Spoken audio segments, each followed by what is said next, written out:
జై శ్రీమన్నారాయణ. శ్రీమద్భగవద్గీత 10వ అధ్యాయము విభూతి విస్తరయోగము 5వ శ్లోకము.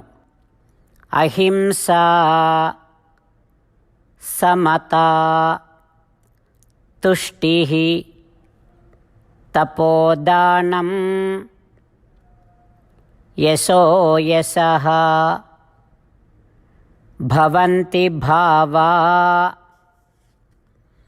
భూతానాం మత్త ఏవ పృథగ్విధాః. ఓం. గీతాచార్యుడు శ్రీకృష్ణ పరమాత్మ అర్జునుడితో పాటు మనందరికీ విభూతి విస్తర యోగాన్ని ఉపదేశం చేస్తూ ఉన్నాడు. పరమాత్మ ఈ రకంగా అంటూ ఉన్నాడు, అర్జున, నా కళ్యాణ గుణములను విస్తరించి చెబుతూ ఉన్నాను, విను. అర్జున, ఇతరులకు ఏ విధంగానూ దుఃఖాన్ని కలిగించకపోవటం అనే గుణం, అందరి పట్ల సమత్వ బుద్ధి కలిగి ఉండటం అనేటటువంటి గుణం, సంతోష స్వభావాన్ని కలిగి ఉండటం, శాస్త్రానుసారముగా భోగములను తగ్గించుకోవటం, తనకు ఇష్టమైనటువంటి వాటిని ఇతరులకు ఇవ్వటం, గుణవంతుడను అనేటటువంటి పేరు పొందటం లేదా గుణహీనుడను అనేటటువంటి చెడ్డ పేరు పొందటం. ఈ రకంగా ప్రాణులలో ఉండేటటువంటి ఈ గుణాలు, ఈ లక్షణాలు, ఈ సకల వ్యాపారాలు అన్నీ నా సంకల్పం వలననే కలుగుతూ ఉంటాయి అంటూ శ్రీకృష్ణ భగవానుడు తనలోని కళ్యాణ గుణముల యొక్క విస్తారాన్ని, తన శక్తిని మనందరికీ స్పష్టంగా తెలియచేస్తూ ఉన్నాడు. ఆ పరమాత్మ ఉపదేశాన్ని మనసారా భావన చేస్తూ భగవానుడి యొక్క దివ్యమైనటువంటి కళ్యాణ గుణములను మరింత స్పష్టముగా అవగాహన చేసుకుంటేనే భగవానుని యందు నిశ్చలమైనటువంటి భక్తి కలుగుతుంది, ఉన్న భక్తి పెరుగుతుంది అనేటటువంటి విషయాన్ని జ్ఞాపకం చేసుకుంటూ ఆ భగవానుడు పలికినటువంటి పలుకులను అదే విధంగా పలికే ప్రయత్నం చేద్దాం. అహింసా సమతా తుష్టిః తపోదానం యశో యశః భవంతి భావా భూతానాం మత్త ఏవ పృథగ్విధాః. అంతేకాకుండా మనం ప్రతిరోజు శ్రీమన్నారాయణుడికి ఒక 8 పనులు చేస్తాం అని మాట ఇద్దాం. ఎందుకంటే శ్రీకృష్ణ భగవానుడు 18వ అధ్యాయములో 65 నుండి 70వ శ్లోకాల ద్వారా శ్రీమద్భగవద్గీత అంతటికీ సారభూతముగా మనకు 8 పనులు చేయమని చెప్పాడు. అలా చేస్తే చాలు, నేను మిమ్మల్ని అన్ని విధాలుగా రక్షిస్తా అని ప్రమాణపూర్వకముగా ప్రతిజ్ఞ కూడా చేశాడు. అందుకని శ్రీమద్భగవద్గీతను అంతటినీ విన్న తర్వాత అర్జునుడు కూడా చివరకు కరిష్యే వచనం తవ, కృష్ణ నువ్వు చెప్పినట్టే చేస్తా అని అన్నాడు. కనుకనే భగవానుడు అర్జునుడికి అన్ని విధాల విజయాన్ని అందించాడు. మనం కూడా ప్రతిరోజు శ్రీమన్నారాయణుడికి ఆ రకంగానే మాట ఇద్దాం. 8 పనులు చేస్తాం అని మనము మాట ఇస్తే అది అష్టాక్షరీ మహామంత్ర జపము చేసినటువంటి ఫలితాన్ని మనకు ప్రతిరోజు ఇస్తుంది. ఇట్లా మాట ఇవ్వటం కంటే గొప్ప పూజ, యజ్ఞము, తపస్సు మరొక్కటి లేనే లేదు.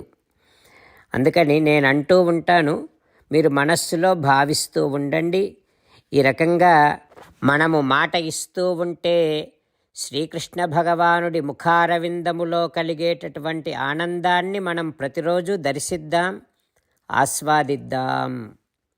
జై శ్రీమన్నారాయణ. హో శ్రీమన్నారాయణ, నువ్వు చెయ్యమన్నట్టే నేను నిన్నే సంతతము ధ్యానము చేస్తూ ఉంటా. హో శ్రీమన్నారాయణ, నువ్వు చెప్పినట్టే నేను నీ భక్తుడిగానే ఉంటా. హో శ్రీమన్నారాయణ, నువ్వు చెయ్యమన్నట్టే నేను నా విధులను కర్తవ్యాలను నీ సేవగా నీ తృప్తి కోసమనే సక్రమంగా నిర్వర్తిస్తూ ఉంటా. హో శ్రీమన్నారాయణ, నువ్వు చెప్పినట్టే నేను నీవాడిని అనే మహావిశ్వాసముతో నీకే నమస్కరిస్తూ ఉంటా. హో శ్రీమన్నారాయణ, మామేకం శరణం వ్రజ, నన్ను ఒక్కడిని మాత్రమే శరణు వేడుకో అని నువ్వే అన్నావు కనుక నేను నిన్ను ఒక్కడిని మాత్రమే శరణు వేడుకుంటా. హో శ్రీమన్నారాయణ, మా శుచః, ఇక దుఃఖించకు అని నువ్వే నాకు భరోసా ఇస్తున్నావు కనుక నేను ఇక దుఃఖించను. హో శ్రీమన్నారాయణ, నువ్వు చెప్పినట్టే నువ్వు నా కోసమని అనుగ్రహించినటువంటి శ్రీమద్భగవద్గీతను ప్రతిరోజు కనీసము ఒక్క శ్లోకాన్నైనా జ్ఞాపకం చేసుకుంటూ శ్రీమద్భగవద్గీతను అనుసంధానము చేస్తూ ఉంటా. హో శ్రీమన్నారాయణ, నువ్వు చెప్పినట్టే నువ్వందరి కోసమని చెప్పినటువంటి శ్రీమద్భగవద్గీతను తెలియని భక్తులందరికీ తెలియచేసే నా వంతు ప్రయత్నాన్ని నేను నిరంతరము కొనసాగిస్తూనే ఉంటా. హో శ్రీమన్నారాయణ, నేను నువ్వు చెప్పినట్టే చేస్తా, నీకు నచ్చినట్టే ప్రవర్తిస్తా, నీకోసమే పని చేస్తూ ఉంటా. కరిష్యే వచనం తవ. ఇప్పుడు శ్రీమద్భాగవతాన్ని అనుసంధానం చేసుకుందాం. శ్రీమద్భాగవత గ్రంథానికి నమస్కారం.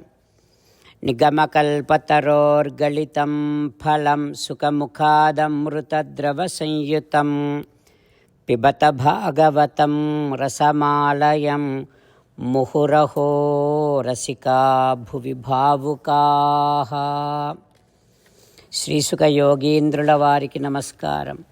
యం ప్రవ్రజంతమనుపేతమపేతకృత్యం ద్వైపాయనో విరహకాతర ఆజుహావ పుత్రేతి తన్మయతయా తరవోభినేదుః తం సర్వభూతహృదయం మునిమానతోస్మి.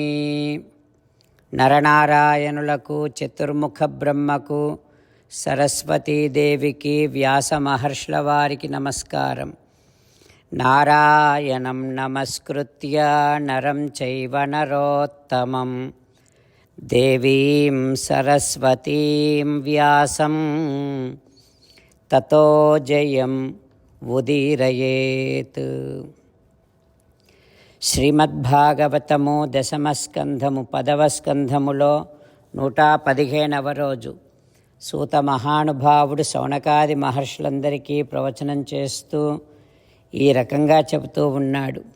ఓ మహర్షులారా, శ్రీసుఖ యోగీంద్రుల వారు పరీక్షిన్నరేంద్రుడికి శ్రీమద్భాగవతాన్ని ఉపదేశం చేస్తూ ఇలా చెబుతూ ఉన్నాడు. ఓ పరీక్షిన్నరేంద్ర, నందవ్రజములో గోపికలంతా కృష్ణుడి అల్లరి చేష్టితములను భరించలేక యశోదమ్మ దగ్గరకు వచ్చి ఫిర్యాదు చేస్తూ ఉన్నారు. ఈ రకంగా అంటూ ఉన్నారు, ఓ యశోదా, నీ కొడుకు ఏం చేశాడంటే, ఒక ఇంట్లో ఇల్లాలు, ఆ ఇల్లాలు ఒళ్ళో కూర్చోవడానికి కృష్ణుడు వెళ్ళాడు. అయితే ఆ ఇల్లాలు గర్భవతి.